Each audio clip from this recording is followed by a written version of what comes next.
Hi everybody, Bob Pickett. Look who is next to me. It is Country Music Hall of Famer. It's Ronnie Milsap. Bob Pickett, thank you, Oh, man. thank you. It's an honor to visit with you. It's great to visit you. I told you a few minutes ago, you were the very first country concert I attended in 1975. I was just a little kid, but Wow. I remember the next day I went to the record store, bought every 8-track, every Ronnie Milsap 8-track. You still have an 8-track player? I don't have it, but I still have those 8-tracks. I can tell that's you that. great. They That's lasted great. longer. I still got my 8-track player. Oh, you still do? Does it still work? Yeah. Now, what are some of the 8-tracks you have? I don't know. I've got Pure Love, A Legend in My Time, and Ronnie Milsap Live. That's on 8-track. I had that one on 8-track, and Yeah. there's something about that click in the middle of the song, isn't there? You just can't duplicate that on the radio at all. No, just when you're getting into it, it clicks over. Now, I'm sure our listeners know this. You are number 3 on the list when it comes to number 1 hits. The only people ahead of you, George Strait and Conway, but you're number 3 on the list. That is quite an honor. I'm just thankful, Bob. I really am. I've been cast into this life at a time when the fans have been so important, and they have really made my dreams come true. Well, you made our dreams come true with your music. You certainly have. Thank you. Now, is it true that you're going to call it quits and you're going to retire after this year? I haven't decided that. You know, I only ask for one thing, Bob Pickett.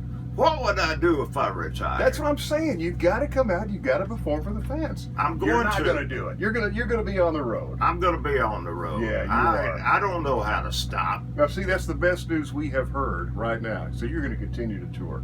Yeah. I was reading your autobiography, which is hard to find, by the way.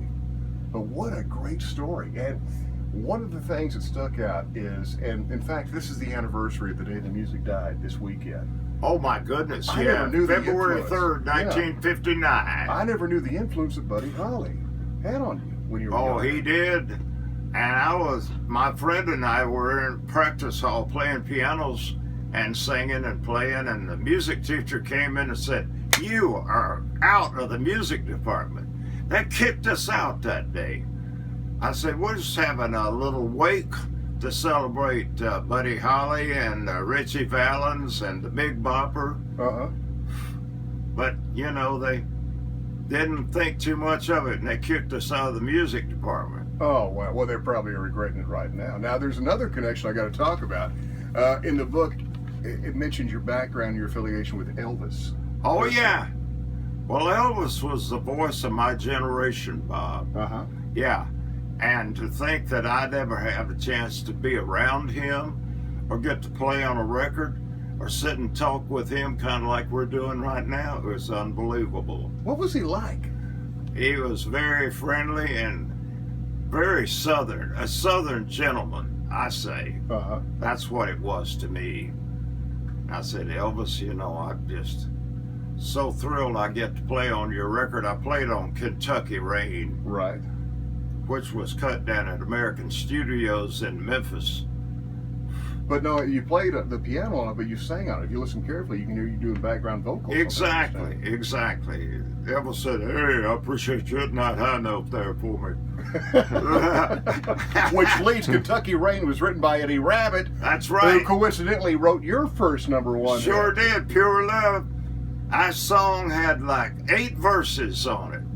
Now, that's a short song. Yeah, and I told my producer, I said, "Let's do the chorus, let's do the first verse, do the chorus again, and modulate a step, do the chorus again. There's your record, 2 minutes, 19 seconds. And that's the song that introduced us to Ronnie Milsap. Yeah. My goodness. Now, you are going to perform that one tonight, aren't you? Yeah, oh yeah. How many #1 hits? We're looking at 40 #1 hits, right? Yeah. You don't do all 40 hits in the show, do you?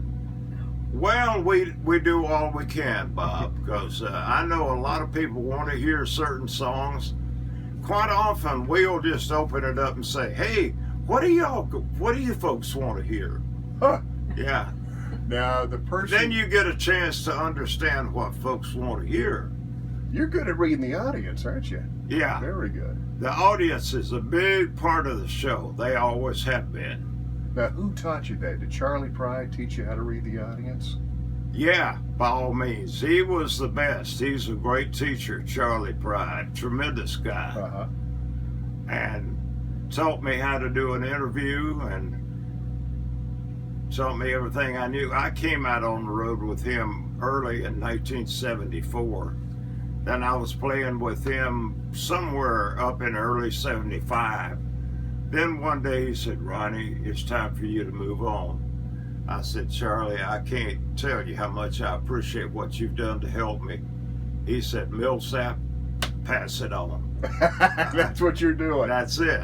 Now, I'm going to tell you, if you can find his book. It's Almost Like a Song. I found it. You can find it on eBay, on Amazon. It's out of print, but what a great, interesting story. Now, that book was written how long ago? It's out of print. Well, it's out of print. Oh, that was my first million-seller single.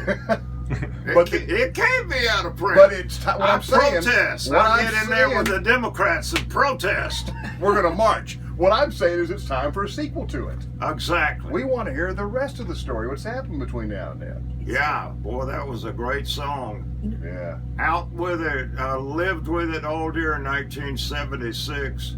My wife Joycey, who's with me here tonight, Right, she's and, right over there. she said, "Why do you want to keep listening to that thing? It sounds terrible." I said, well, I just think once I get home to get in the living room to sit behind the piano, I'll work up an arrangement on it. I did. I got in there and she said, "What in the world is that?" I said, "That's an awful song you didn't like all year." And she changed her mind. didn't Yeah, she did. She called my producer and he came over and he said, "I'm booking the studio right now. We got in, cut it." Oh, what a great song. But now Yeah. he's talking about your book. But I mean, I'm talking about your book, which is also the named book. after that They too. wanted Oh, they okay. wanted to do There a needs to be movie a about sequel that. to the book, so Yeah. Oh, wanted to yes, do a there movie. does. There now, could that's be. the book that's out of print. Could be a sequel or there could be a movie. I think there should be a movie. Now, would you make a cameo in the movie? I would do whatever the director told me to do. Okay. Yeah. We'll work on that. Before we leave the interview, something that was also fascinating to me. I didn't know that you collected old radios and you collected old radio shows. You know I do. What type of old radio shows? Well, I've got them on my little device. I travel with them on the road. I was listening last night to Gunsmoke with William Conrad starring as Marshall Dillon. Matt Yeah. Dillon. Yeah. So that's got to take up a lot of space, and you're okay with that, right? I love it. Wow, that's going to be great. Hall of Famer, Mr. Ronnie Milsap visiting with us. Thanks again, sir. Cannot wait to see Hey, you Bob, on stage. it's my pleasure, sir. Thank you, sir. Wonderful to visit with you. Nice visiting with you too, sir.